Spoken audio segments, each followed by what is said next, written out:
Very special episode today. Usually it's just one guest, maybe two in these chairs, but North Texas Giving Day is coming up, so I've got three guests today. Terin Andrus with Meg Matters, Becca Hobby with Veterans Point, and Samantha Sims with Giving Grace. Today we're talking nonprofits and how these organizations support our communities. Denton's got it all. The food, the music, the art, and of course the people. And behind every corner, there's a story worth sharing. And that's what this podcast is all about. Denton's best, one conversation at a time. I'm Brad, and this is If You Didn't Know, Now You Know.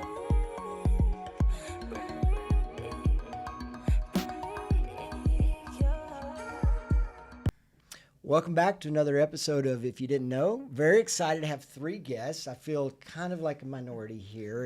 And there's one of these things isn't like the others.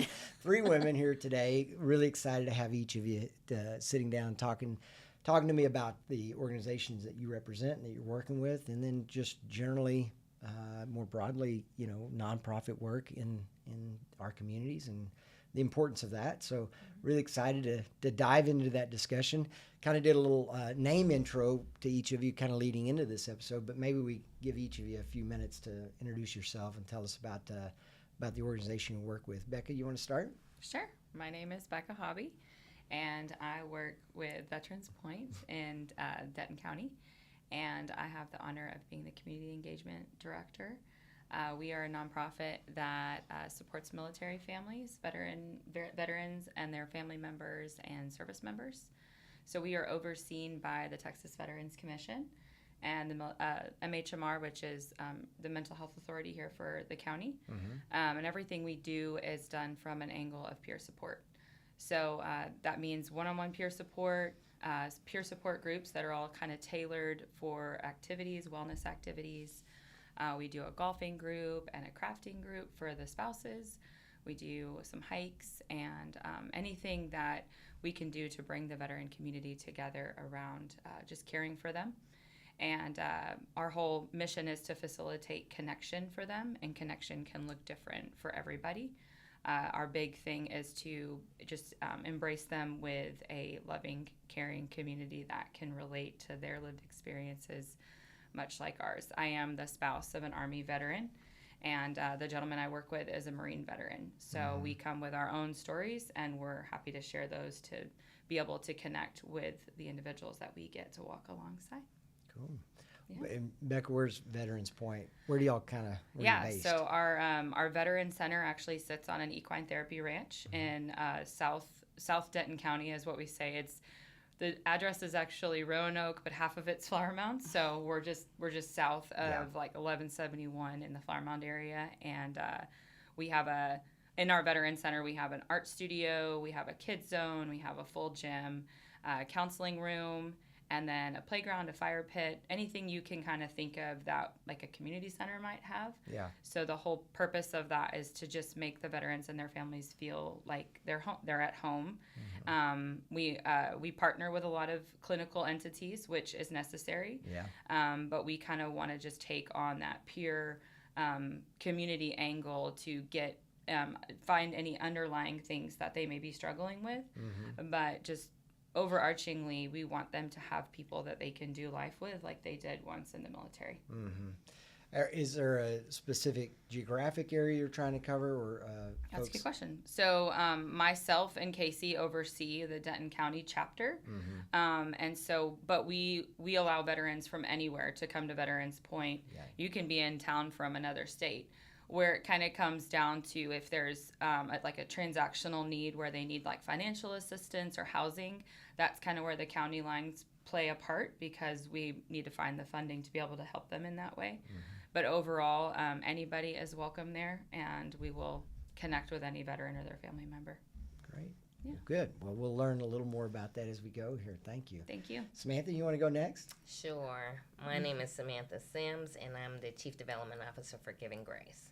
Mm-hmm. We're a local nonprofit right here in Denton County that provides supportive services and wraparound services and housing for homeless families or families at risk of being homeless. We are the largest human service provider for homeless families in Denton County. Is that right? We're located in Denton, so a lot of people think that we only Serve provide- Denton, but- Yes, but we're all of Denton County. Okay. And so I always have to share that because Denton and Denton, Yeah. people get real confused by that. They're like, Yeah. oh, you just service Denton? I said, no, we do all of Denton Yeah. County.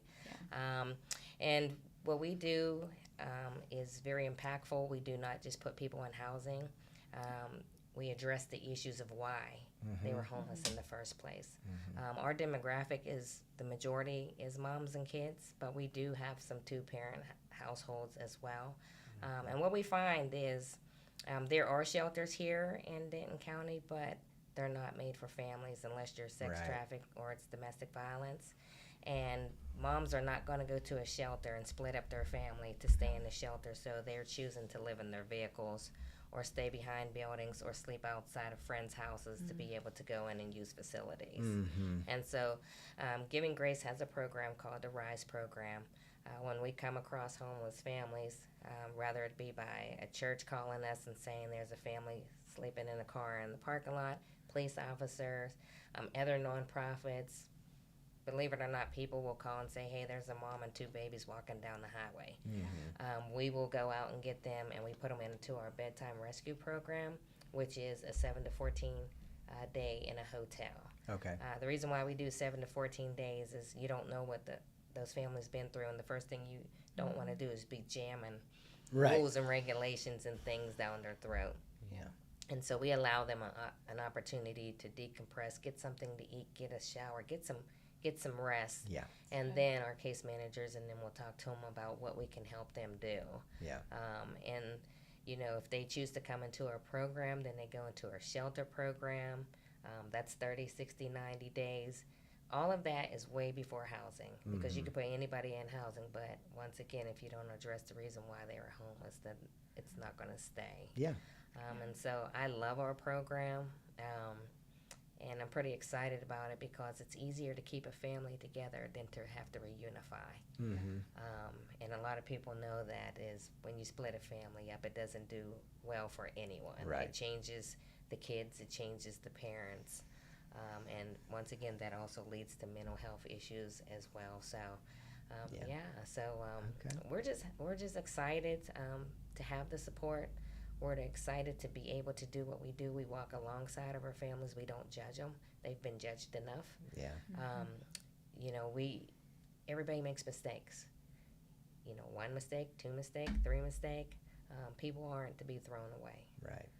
And so we're here I love giving that. 2nd, 3rd, 4th, 5th, 6th chances. Yeah. And we love it. I love that.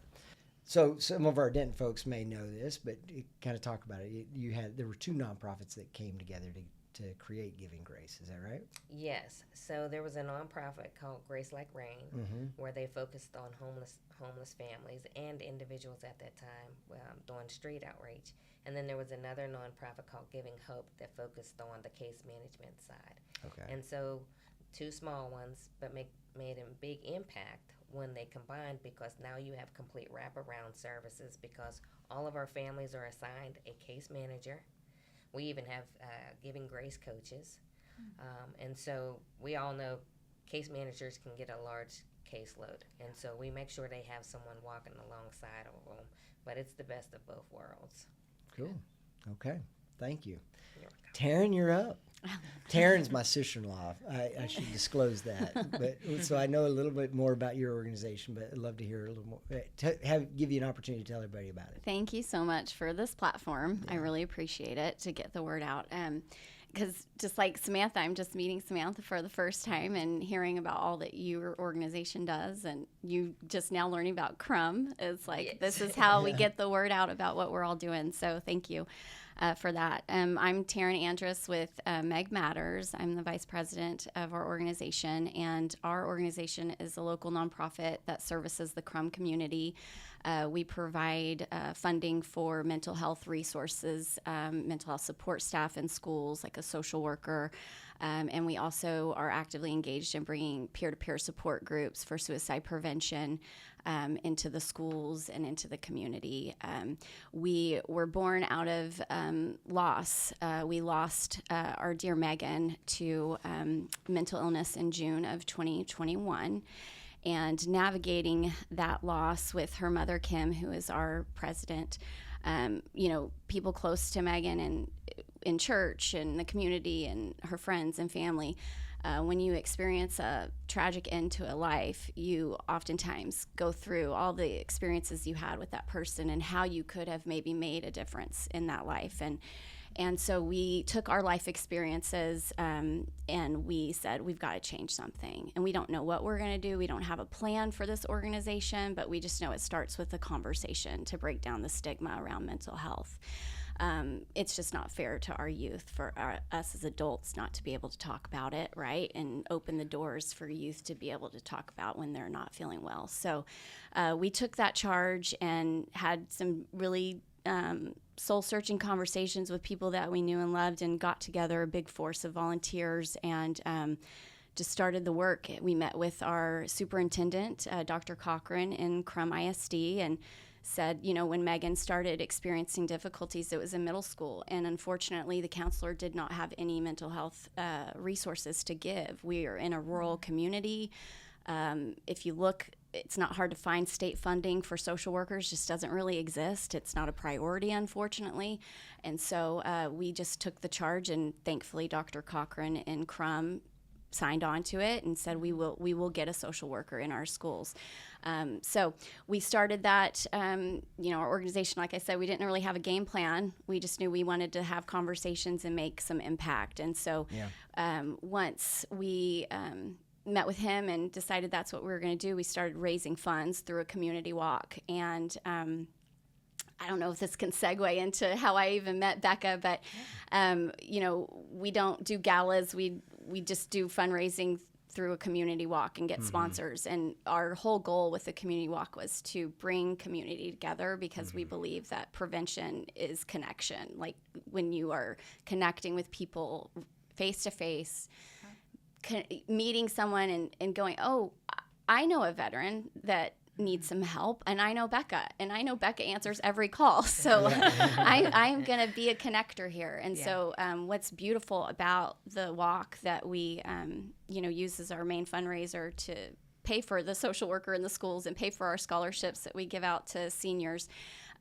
it's a big community event now that people know it's free, it's fun, and people can get connected and destigmatize struggling, because that's really all it is everybody's going to struggle in life.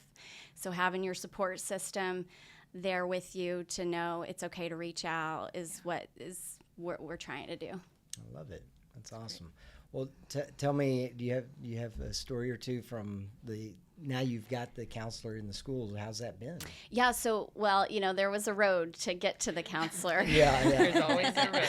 There's always a road, yes. But, it's not a straight line. It's a, weave through and work through. And so we actually are a part of the United Way Child and Family Services Work Group. And through them, we were able to learn about Communities in Schools, which is a national nonprofit that provide wraparound care. So we cut a $40,000 check to get Communities in Schools in our middle school. I see. And then advocated by going to the school board and asking for them to partner with us for the next 2 years so that we could continue the program. And so now we're contributing $20,000, and the school is also contributing $20,000, which is great because now they have buy-in, and we can see that, maybe in the future it could be extended to other campuses. Right. You want to expand beyond Krum. Well, or you're saying other campuses in Krum. We've got 5 campuses in Krum. Let's keep going. $40,000 by 5 every year when the state is not contributing, or at least Right. You were on school board. Yeah. You know how budgets go for That's districts, right. but it's just making it, advocating for it and making it a priority, because like Communities in Schools, they teach like role playing to kids on how to set boundaries, safe boundaries, and how to talk about things, and and so just something as simple as, okay, parents went through a divorce, and they don't feel comfortable talking to mom or dad because mom and dad are having their own thing. Like they need a safe place to kind of get talk. Absolutely. So yeah, love it. Becca, we're recording this on a Wednesday. It's going to air on a Friday. But what is a normal? You don't normally probably do the podcast stuff on Wednesdays. No. What does a normal Wednesday day? or normal day in the life of Becca look like? That's a $1 million question. It's everything. We right? always say that you better know how to adapt in our role. Yeah. Because I could be in a meeting this morning with an equine barn to implement our equine therapy program at a new barn, or I could be on a crisis call with a veteran who's struggling with suicide ideation. So there's very different ends of the scale there, if that's how I would say it. So it can be anything from planning our website. So myself and Casey are the only 2 staff for Veterans Point, so we wear many hats. But just a typical day is we will always put that phone call first. We always say it like we can build the websites, we can make the flyers, we can do all the things that gather the community. Right. But if we get a phone call from the VA, or we get a phone call from the community navigators, or if I get a phone call from Terin that there's a veteran in crisis, or there's just a veteran that needs to talk, then I'm going to drop everything and do that. Yeah. That is our focus, and that is our heart, truly, is to make sure that they feel seen and met exactly where they are. Sometimes that means going and meeting them where they physically are. It could mean coming out to Veterans Point. But most of the days we do office out of Veterans Point a couple days a week. Yeah. Most of our meetings are scheduled there with veterans and their families, just because we want them to feel safe. We want them to feel peace, and it's very peaceful there. Yeah. But yeah, a typical day can be very very unstructured, Wide but very range, structured. yeah. So you just touched on it a little bit. I do a lot of social media outreach, just the nature of, our world, but also the veteran community tends to isolate. But for whatever reason, they're okay being on social media at times. And I can say that as a spouse too. Like, I'm not just putting them on blast or anything like that. My husband is a vet, so I do a little bit daily of just outreach online, checking in with people who are saying things that are leaning towards just not so great thoughts. I'm on a bunch of pages. So we try to just plant that seed of hope for them. That's nice. And get them to know that we're around for them. And that's kind of how I found Meg Matters, was through social media, and kept going after them by text or email or social media, and we landed at a coffee shop together. Yeah. That's awesome. But we do a lot of collaboration. I So love we know that. what we're good at. We know what y'all are good at. We know what you're good at. And we try to just bridge those gaps when, if there is a veteran experiencing homelessness, or a family member, and Giving Grace can step in alongside us while we're helping them with other things. We're going to do it as collaboratively as we can. I think in this county we do a pretty good job of that. We do. I love that about your world, that y'all are so great at that. I've experienced that in a variety of fronts, where you are just thinking of your other fellow nonprofits, and like how, I can really help you, connect you over here, and this would be a great resource. Because the bottom line is we're trying to help them. Yeah. And so if we know another nonprofit or someone else can fill a space that we can't, then that's when we reach out. Yes. And it's a beautiful thing, because I know people say all the time, "Oh, we've been saying this for a year," but it really does take a village. Yeah. No one nonprofit can solve an issue. It takes all of us. I'd say it all the time. I need all hands on deck. Yeah. And I think just more broadly, the nonprofits in general, the great work that y'all do in our community, that these needs aren't filled by the government, not fully. There's some resources there. They're not filled entirely by churches. There's some resources there, but there's a big gap, right? And that's where you guys step in and really help fill that up. So it's great work. Samantha, tell me, maybe give me a story of someone who y'all have helped recently. You don't have, obviously, name names. I'm not looking for names, but Not gonna name names. no, just in general. Tell us kind of a real experience that you've.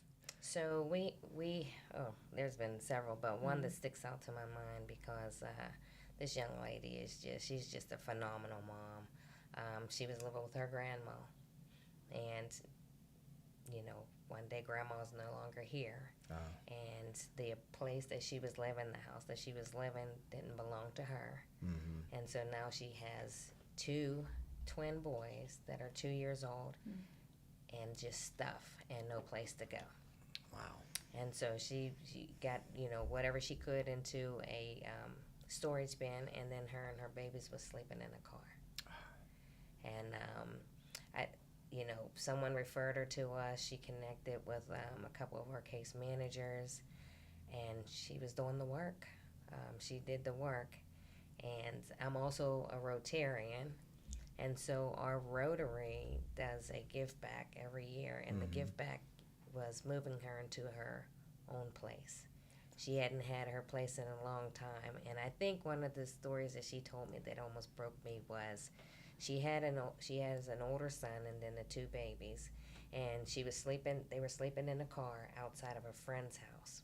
They weren't allowed to stay in the house because the friend would get in trouble for having additional people in the house. And she said that the only time that her son was allowed in the house was her son was sick. And so her son was allowed to stay and sleep in the house because he was sick, but her and the babies slept out in the vehicle. Wow. And we moved her. What a blessing. We got to move her into this beautiful townhome. And what we do is, I love to share a part of our volunteer piece because you have volunteers and then you have serve teams. Mm-hmm. And so our CEO is from Valley Creek. Dawn has been everything, a children's pastor, all of that stuff. And she brought a whole new view of what it is to be of service to someone and not just be a volunteer. Because how I look at it as volunteers, you might get somebody, they call all the time, hey, this kid needs some hours, or this person needs some hours. You'll never see them again. Yeah. But when people sign up to serve, then they sign up to be there when we call and our families need them. And so we put out a call, we have the serve team come, and we literally set up the entire apartment place. When we left, all she had to do was give her babies a bath, feed them, and go to bed. We hung TVs, we carried all the furniture, and we placed it where she wanted it. One of our Rotarians went out and got the silverware case because she was like, I can't put all this silverware into this drawer without it being. So she did that. It's the little things, right? Put all of her dishes and everything into the cupboard, set up the kids' bed, set up the bedrooms, hung the TV. Now I know when I move in, I have to do all that myself. Right. Okay, but it was a blessing because they were home. Yeah. Right? And they didn't have to worry about doing all that or reaching out or trying to figure out how they were going to get that TV off of the floor. Mm-hmm. And when she came back, she said, giving grace is planting seeds. And she said, and they're growing at a rapid rate. That's awesome. And that hit home, right? Because that's what we're doing. Some of these families are in situations where they haven't even had an opportunity to take a breath and realize that they have dreams. Mm-hmm. Yeah. And I love talking about our life skills class. Heath, with our life skills class, he has this way of finding out what they wanted to do and never got an opportunity to do for whatever reason. Mm-hmm. And then we have a new program called Rise to Work. So a simple question is, what did you dream to be when you were young? Oh, I like to take care of people. So you mean like a caregiver or going into nursing? Yeah. Well, we have a way that you can become a CNA and take your classes. Yeah. And that young lady took those classes, and now she's working on being an LPN. That's amazing. Wow. Yeah. So It's amazing. that's why I say we don't just put people in houses. We are changing lives. Yeah. Getting people on career paths that they once dreamed of, and when they started having all these kids and being in a situation, that's all they focused on. That's all you can focus on. That's all you can focus on, and you can't blame them for that. Yeah. Right. But we come in and we let them know there's all these different avenues. They have options, right? When you're willing to do the work, you have options. Mm-hmm. And we are there 100% each step of the way, class by class, step by step. We make sure they have daycare if they have appointments, a ride to get to those appointments, clothes for interviews, lunch money, bus passes, letting them know, once again, back to community, which they don't have, is we're here and we're going to be here. Yeah. Right. You mean it. And so, but that's the whole community piece that they're missing as well. Love it. Love it. Thank you. Great stories. Terin, I think mental health has gotten more attention over the last, I don't know, feels like 5-10 years. It's gotten more attention. Probably still not getting enough attention, right? But are you seeing some signs that we're heading in a better direction on that, or is the situation as bad or worse than it's ever been? Well, I guess it depends on what your feed is, you know? I mean, what you're feeding your brain, because you can go down the social. I like what you were saying about the isolation piece in social media, because that is a way for someone to feel connected but not have to have a real connection. And so that's what the world our kids live in, right? So these ages where we're trying to, get kids involved in things like getting outside and going to a horse barn, or, doing these things to get them away from screens. I think there's a lot of conversations in the mental health, world about screens, about all these things. And that's where our community walk, I think, comes into play, is we really feel prevention is connection. Our connection is prevention. And so how can we facilitate that, I have kids that, I've got one going off to college and one a senior and then a 7th grader. And so with the programming that we've brought into Don't you have a great niece too? And yes, Miss Hadley, who's tuning in. She's always listening. The whole, person that inspired me to reach out to Brad and try and get Shout out to Hadley. Shout out to Hadley.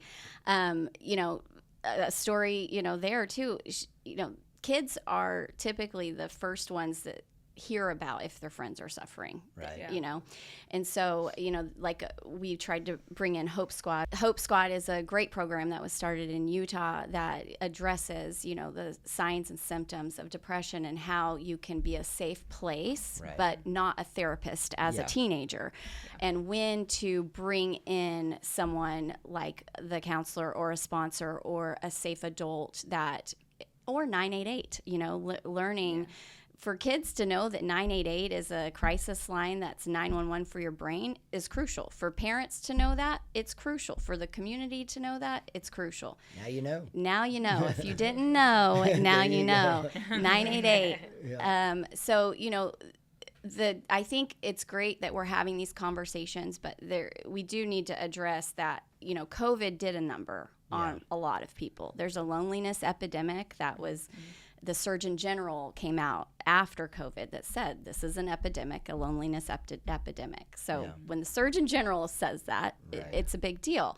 And so how are we combating that loneliness in this age where kids do feel only connected through screens, And so we're trying to do that at the school level with bringing in communities and schools, bringing in Hope Squad, continuing our Nobody Alone program, which one of our scholarship winners, Kennedy Neal, started as a student at Krum, where she just said, I don't want anybody sitting alone. So she created this group, the NBA, Nobody Alone, where a whole team of kids, that was their goal, is just to notice when people were sitting alone or people were feeling not a part of a group, and they became their own group. And so this year I've got a dedicated sponsor that I'm working with to bring that back and make small changes like that. So I think the conversations are changing, if that answers your question, and the stigma is being broken down of just, it's okay to be unwell and ask for help,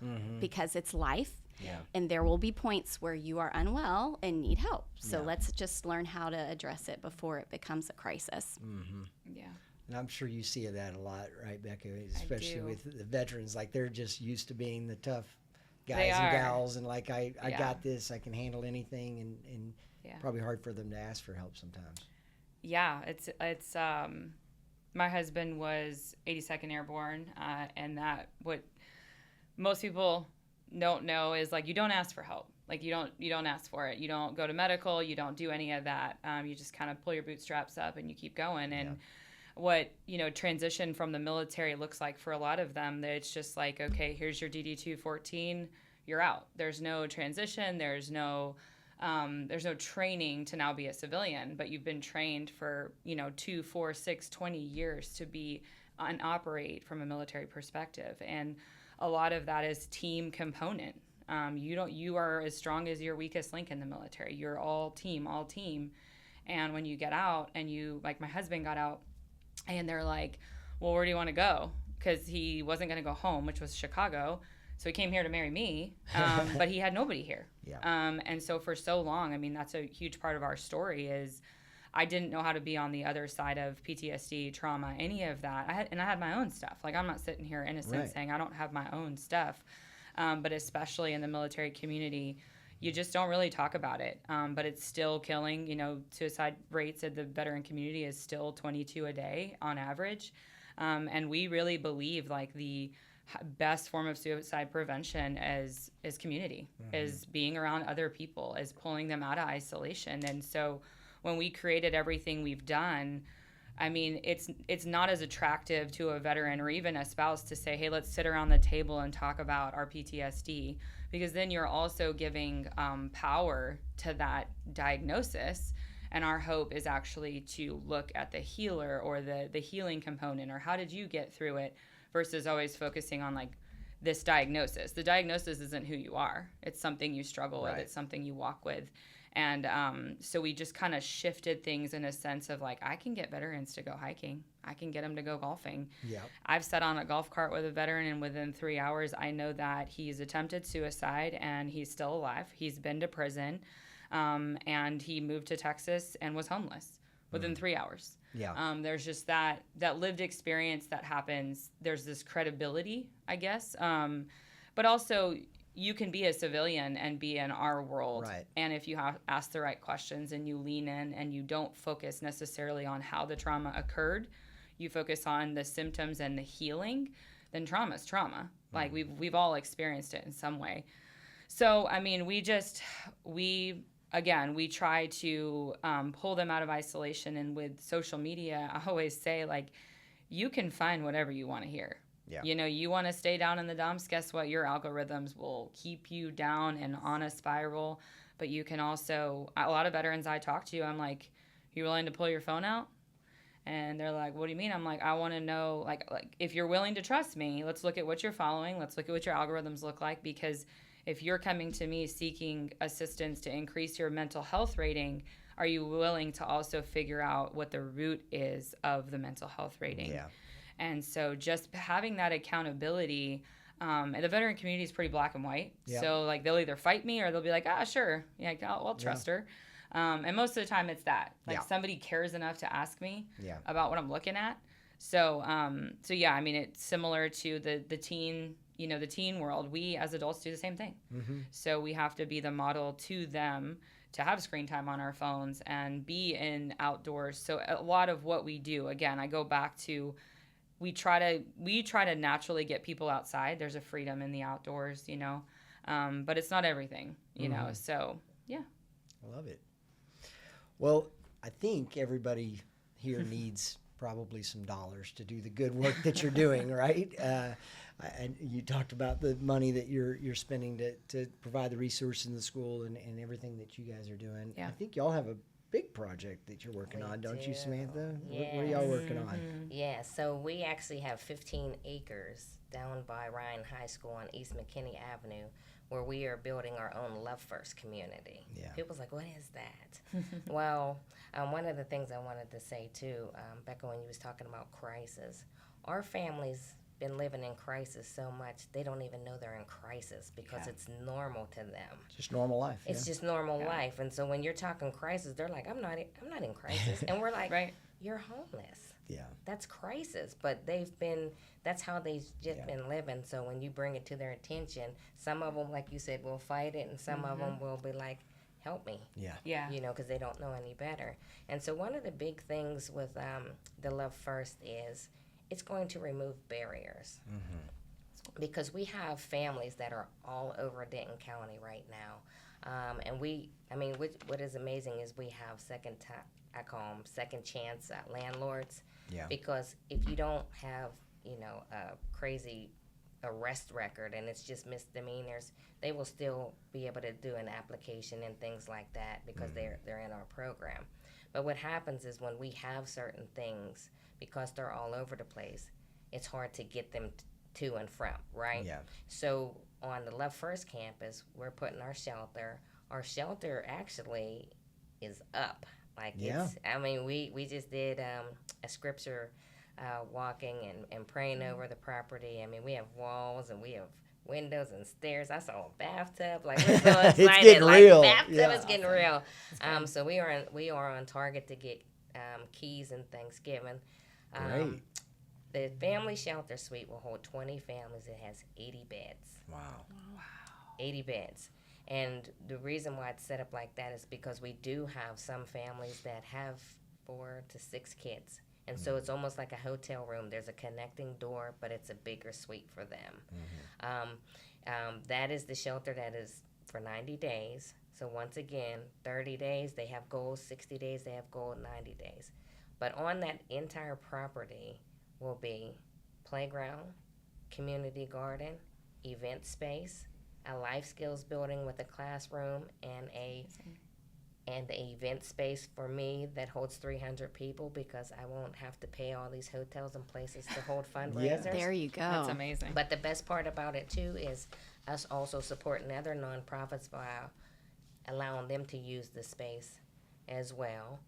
And then there's a whole nother phase that will have quad and duplexes, because there's 3 parts to the program. It's the bedtime rescue program, the shelter. The initial phase, yeah. The initial phase, and then moving them into transformation housing on site. Our families don't have to work. If they have a job, we work on getting them something better, because being a cashier or being Right. in food, that's not going to help you get to the next level. But the whole goal is that every one of them that comes through makes a decision on, are they going to go to school, get a certification to move up a little higher? What do you have going on? So it's not mandatory that they need to have a job, because if they don't have a job, we have daycare on site, then they can go to school. And so that's when it's amazing. all said and done on that property, they could be there with us for 2 years. And in that 2 years, bank accounts, better jobs, budgeting classes, de-escalation classes, everything that they need to sustain outside of the property. And we're not just talking going out here and getting on subsidized.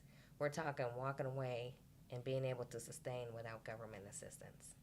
Love it. That's amazing. It's a big project. So we put love first. Yeah. love first. Transformation right there. Big Yeah. project. Well, all of these take real money to support in the good work that you're doing. So North Texas Giving Day is coming up. Starts on the 27th, right, of August, and runs through September 17th. Doesn't limit people to say that you can only give during this time frame, but it is a big initiative across the state of Texas across the Metroplex here, where we're kind of all thinking and more focused on, you know what, I've got some people I'd like to give to, right? So you're participating in that, but how else can people help you? I guess start with you, Terin. Well, we're 100% volunteer, and so a lot of the things that have really benefited our organization is people just reaching out with manpower hours and wanting to help, with our activity, our community walk, providing connections, people reaching out from other school districts where they have good programming in place, or in other, nonprofits. I mean, Becca reached out to us on Facebook, and when we connected, it was like, one, she helped me a lot. I come from a military family, and I never recognized myself as like being a part of that system. Even though my grandpas and my uncle and my aunt all served in their own way. You can be a member of USAA. Yeah. Whatever it is. Yeah, that's very true. So, and I've learned a lot by walking with other nonprofit organizations, and, like Becca's been like, tell me you don't want to help a veteran, please. and I'll show you my mean side. No. And I've taken that into, other meetings where, tell me you don't want to help children, and don't want to break down stigma with mental health that people are facing. And so, this opportunity you're allowing us to kind of meet, collaborate, we feel like in the nonprofit space, especially with us being volunteer, a lot of what works is when we don't duplicate, but we find the people that are already doing it and doing it well and connect. And so I think that's more of what we do in our community, is we're a connector. I didn't know Lions Club gives, glasses out to kids in need. until I went to a Lions Club meeting. Right. And now I'm like, and they recycle plastic. Guys, we've got to do all these things. Yeah. And so, it's just things like this. Now, that your organization doesn't have to do everything. You just know where everybody's got their Right. lane, and it's just figuring out what highway we're on. Yeah. Yeah. It's true. Becca, how about you? How can people get involved or, Oh, my or give you goodness. some money? Is that the biggest I need? Or what do you mean, need? We are fortunate. We are funded a little bit by the state, not a lot. We are funded on grants and private donations. And probably the biggest thing that we see the most community service isn't the right word. Community partnership, community collaboration is our vet togethers. So we just had a big vet together at Hawaiian Falls. We rented the whole park out and had about 450 veterans and their families attend that. And so we bless them with a meal. We have resources out for them. But we also have a fall one coming up at Veterans Point, and then we'll have a Christmas one. And those events are always covered by the community. So somebody may come in. So 3 years ago, a friend of mine has a company, and she called me and was like, could we do a snowball fight? I'm like, it's supposed to be 72 degrees. Yeah. And she's like, it's okay. Bahama Bucks will make thousands of snowballs. And I said, are you paying for it? And she said, absolutely. Wow. So we want the community to know, like, we want to do this with you. Yeah. Like we say everybody is like a degree of separation from a veteran, Right. whether it's grandpa or great grandpa or sister or brother, or a lot of the veteran community, their best friend is their family. Right. So we just want the community to know that we're here to help, but also that they want to come and serve the drinks at our events. Cool. If they want to come to Veterans Point and help us keep the grass mowed, awesome. We have some people that are like, I don't want to talk to people. I just want to mow the yard. Yeah. And we'll take that. But that's a big part of it. We do have a campaign coming up called We've Got Your Six, $6 a month. It's just a way for us to connect again with the community, make them feel part of what we're doing. And other than that, our groups are all peer-led. We have a group that launched about a year ago. She's a surviving spouse. Her husband passed away to a service-connected disability, and she really wanted to lead a group of some nature to serve those that either husbands might be terminal with a service connection, and she can walk alongside them. And she does a group together, so they meet and they just are able to help each other. So I say that as an example because sometimes there's maybe a veteran mom out there that's like, I just want to be with other veteran moms. Like, I got to figure out how to do all this. So, and some people have that kind of leadership ability to say, like, this is what I want to do. Yeah. And we'll support them. We'll come around them. We'll train them, and we'll give them the funds to be able to do that. So, just however you feel led. Our website has a lot of different ways to get connected. So, What is your website? veteranspoint.org. Okay. Yeah. Very good. Yeah. Samantha, how could y'all use help? Okay, so I'm gonna do us all a favor, and I'm going to explain what unrestricted funds are. Okay. Ooh, This is exciting. Yes. I love unrestricted Yes. funds. So I am the Chief Development Officer, so my job is money. Yeah. Yeah. I oversee all the fundraising. I do pretty much all the speaking engagements, all the awareness. I'm the one all out in the community doing everything. But what a lot of people don't understand is because they'll say, well, don't you get government funding? Or don't you get grants? Yeah. What they don't realize is government funding comes with restriction. Grants comes with restriction. Yeah. This is the time where North Texas Giving Day is very impactful because those dollars we can use to fill in all of those things that we need and can't do because it's unrestricted. Yeah. So this is the time where you come out and you really can be impactful at this time because we have a lot of things like Becca was talking about and Terin was talking about that comes up that doesn't fit in a grant. Yeah. It doesn't fit in funding that somebody's given us. But we still need to find a way to help someone that needs the help. Yeah. And so think of it this way, guys. Unrestricted is one of the most impactful ways you can support a nonprofit. North Texas Giving Day is the prime example and the prime time to do it. But like you said, you could do it at any given time.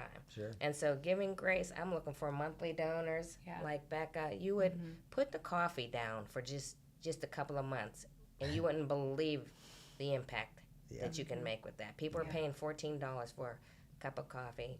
Yeah. And a croissant.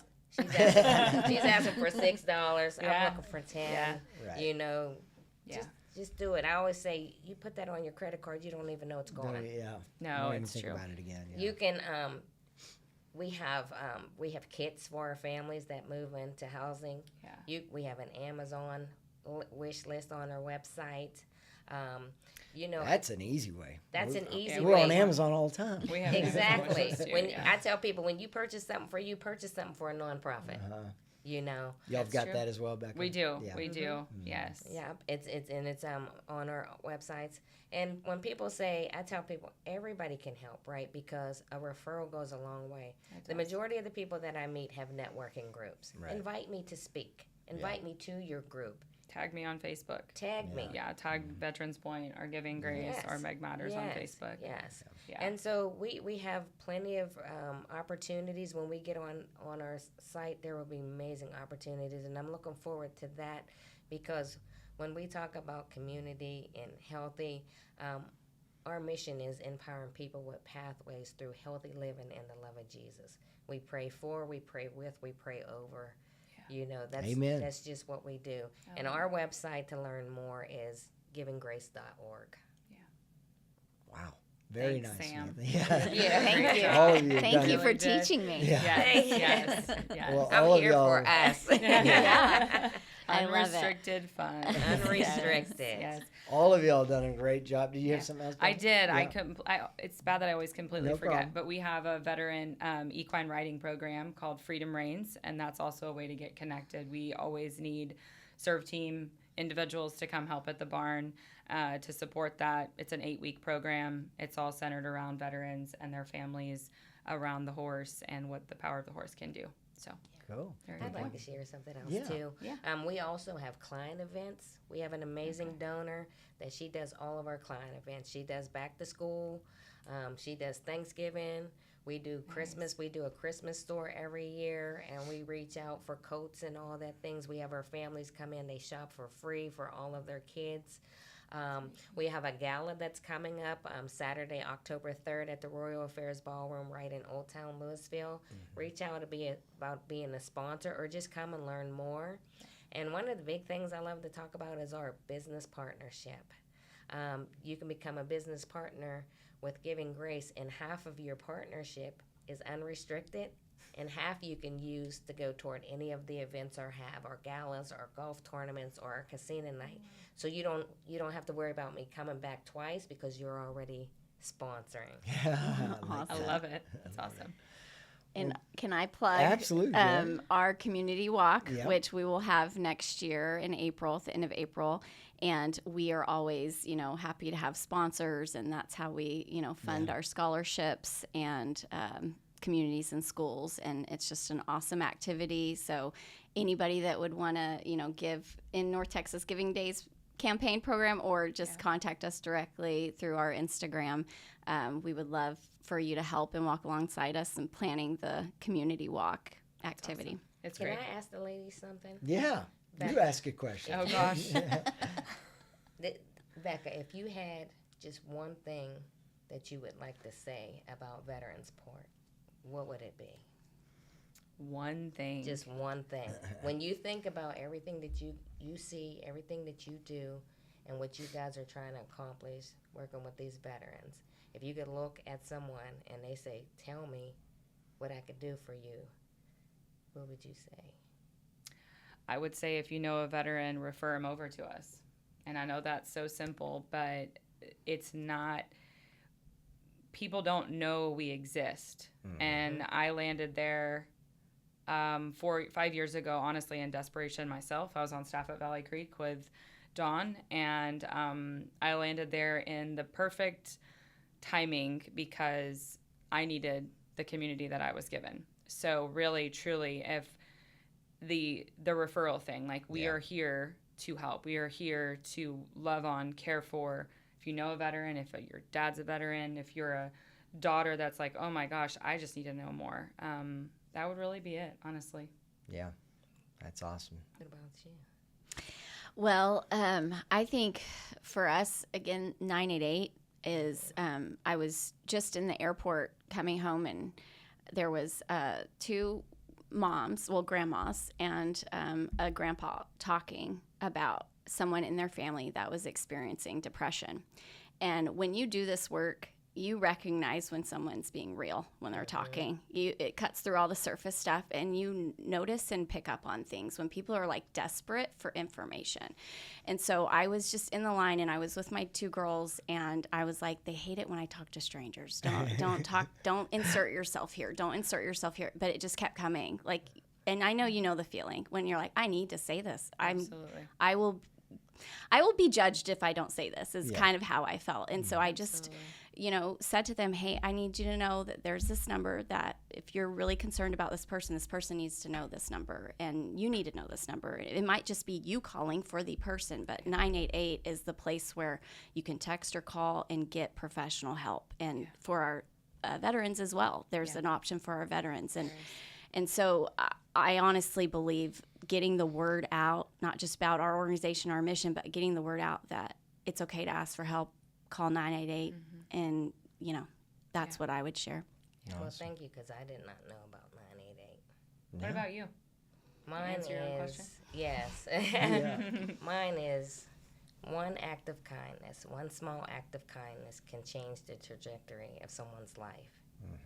No child should call their home. Yeah. That's good. Wow. Powerful stuff, y'all. You really are. My heart is touched. Y'all are doing great work. I appreciate you. Applaud you for the work you're doing. And just there's a lot of people like you in our community that are supporting others. And so it's great work. We couldn't, it wouldn't be the same community without you guys and people like you. So thank you for your hearts and the way you serve. Appreciate you. Thank you for having us. Yeah, thank you so much. And thank you, Hadley. Yeah. Yeah, shout out to Hadley. There you go. All right, you each get a hat here. Oh. These are Norman Roscoe produced hats. You want to flip those around so they can I pick? like the middle one. I knew you would, Sam. Okay. You were hopping around the Next Step Center in a reindeer costume the first Yes. time I met you. It's funny that some people that only reindeer know me as the costume. reindeer.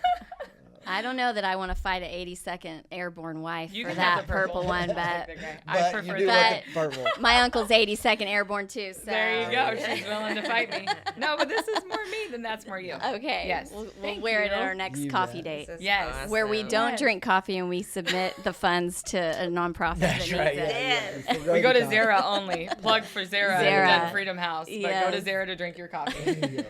Yeah. If you're gonna pay for coffee, do it there. Pay for it at Zara. Yeah. Well, Terin, Becca, Samantha, really appreciate your time. Thanks for sharing your stories and what you're up to. Great work. And if y'all didn't know these 3 fine ladies, now you do, and their causes, and find a way to support them any way that you've kind of outlined.